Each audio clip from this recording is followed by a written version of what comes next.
এই জমানায় পৃথিবী থেকে মানবতা উঠে গেছে, একেবারে উঠে গেছে। মানুষ মানুষের উপরে দয়া করা ভুলে গেছে। আজকে মানুষের কোনো দাম নেই। কুকুরেরও দাম আছে, শুয়োরেরও দাম আছে, কিন্তু মানুষের দাম নেই। জায়গায় জায়গায় মানুষকে হত্যা করা হয়, জায়গায় জায়গায় মানুষকে মারা হয়।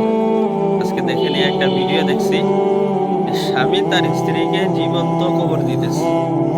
কত বড় বেরহমি কাজ করতেছে মানুষ। আল্লাহ নবী বলেন, আর রাহিমুনা ইয়ারহামুহুমুর রহমান ইরহামু মান ফিল আরদি ইয়ারহামুকুম মান ফিস সামা। আর রাহিমুনা ইয়ারহামুহুমুর রহমান, যারা দয়া করে রহমান তাদেরকে দয়া করবে। বলতেছে, জমিনওয়ালারা তোমরা জমিনওয়ালাদের উপর রহম করো, দয়া করো, আসমানওয়ালা তোমাদের উপর রহম করবে, দয়া করবে। মানবতা এভাবে কিভাবে শেষ হয়ে যায়? মানুষত্ব বলতে কিছু এখন আমরা আর দেখতেছি না। এই জন্য ভাই আসুন মাখলুকের প্রতি দয়া দেখাই, নিজের প্রতিও দয়া দেখাই।